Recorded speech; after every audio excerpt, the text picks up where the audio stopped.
Every system needs a cracking ultra wide lens, and this could well be it. It's the GF 23mm f4 from Fuji. Let's take a look. You even get a bit of an unboxing with this one, which is pretty cool. What do you get for £2,400? GF lens there. So let's check out this pack first. Oh, well, that's that bit.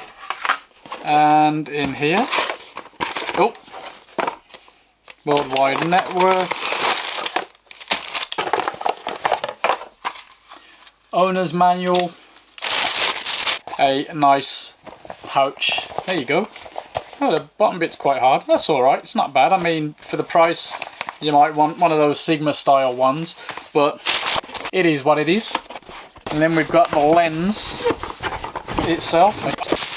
There it is, nice chunk of a lens. Of course, the 23mm f4 is a 35mm equivalent of an 18, arguably 18 f3, I think people are saying. Now, of course, it's a chunky thing. It needs to be, but check it out. I think you'll appreciate that this is a solid bit of kit. There's a lot of glass, 15 elements, 12 groups the stats go on. So we've got a maximum aperture f4 to f32, no scrimping and saving there as you'd expect. Focus range, nice close 38 centimeters. That's exciting, especially considering it's ultra wide.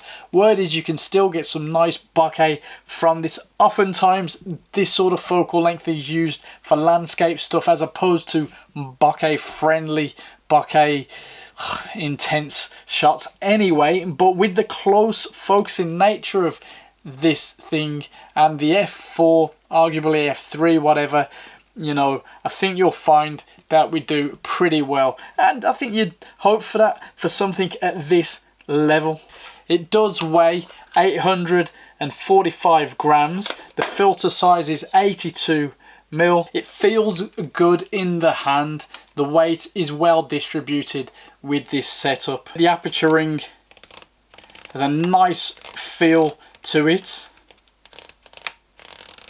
and you can access that C mode manual focusing if you're into that kind of thing. Nice, smooth, continuous, and I think would get the job done very well. Me personally, fan of aperture rings, and I'll be testing out the autofocus with this thing. So, you know, let's just get out, have some very random fun with this, and then reconvene on the other side and have a little chat about my thoughts about this setup, and then I await your comments below.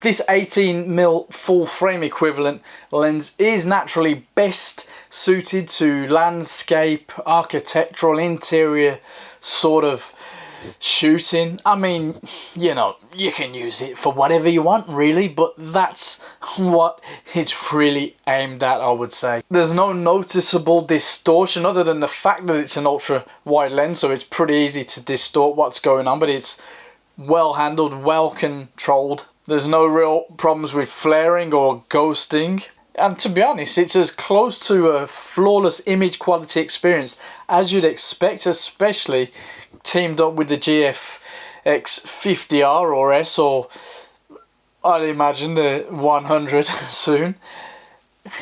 There's not a lot to say other than the IQ is pretty much perfect. Is that even fair? Well, let's have a little bit more of a think about this thing. Sharpness, as you can imagine, is superb, but once you get to around f11, diffraction starts to come in, and then in some instances 22 and 32, which I guess, especially for some serious landscape guys, yeah, gets to be a bit of an issue. You're going to want to get your hands on this if you live around those sort of f-stops, just to make sure that this is a wise investment for you. Now, as you stop down, as with most lenses, things tend to clear up, get a bit better, but right from the get-go there's no noticeable distortions, as we said. Vignetting, naturally, with a lens of this nature and a sensor of this size, is there, but if it's a problem for you, you get to about f8 and you should find that you're absolutely fine with that too.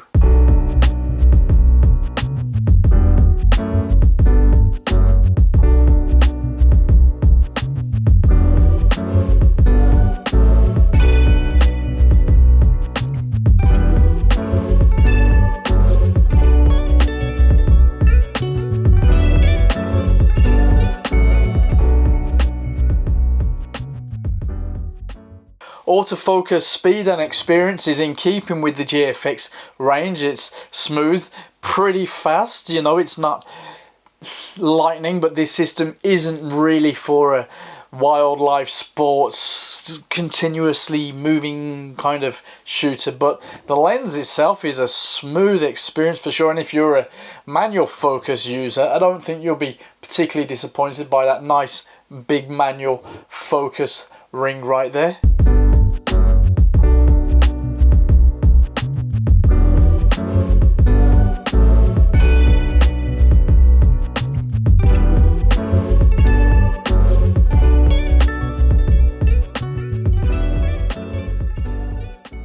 And as always, we're back down to the build quality. I feel it fits nicely, feels great on the GFX 50R and 50S. It's naturally a big lens, but it's metal barrel. You've got that high standard of controls that you get with the GF lens, so you know it's similar to the whole range basically. Nice, clicky, smooth aperturing going right round from 4 to 32 with the A and the C mode in there as well. The mount clicks in nicely. It's what you'd expect for 2400. Definitely a cracking lens when it comes to build quality, controls wise. Of course, we'd all love it to be a bit smaller, but that's, I mean, is that really fair to ask of it? I don't think so. So in summary to the summary, I would say if you're into your ultra wide lenses, landscapes, architectural stuff, get your hands on it. I mean, to be fair, with this kind of range, with the money that you're putting down, you really should get out and give it a good trial first. Just make sure you won't be disappointed by the image quality from this thing. 99% sure you'll enjoy it, but these things can be a personal experience too. But for the money, spot on. And I would definitely have this lens in my kit if I were a GFX full-time shooter. Make sure you subscribe for more. We got a lot of cool stuff coming up, not all at this high end.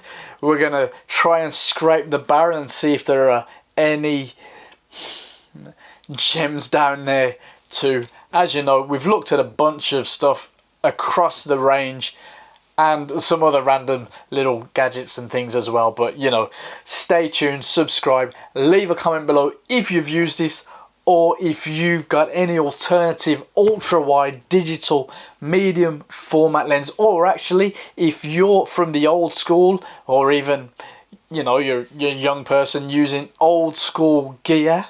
Let us know what you would go up against this with from the analog world.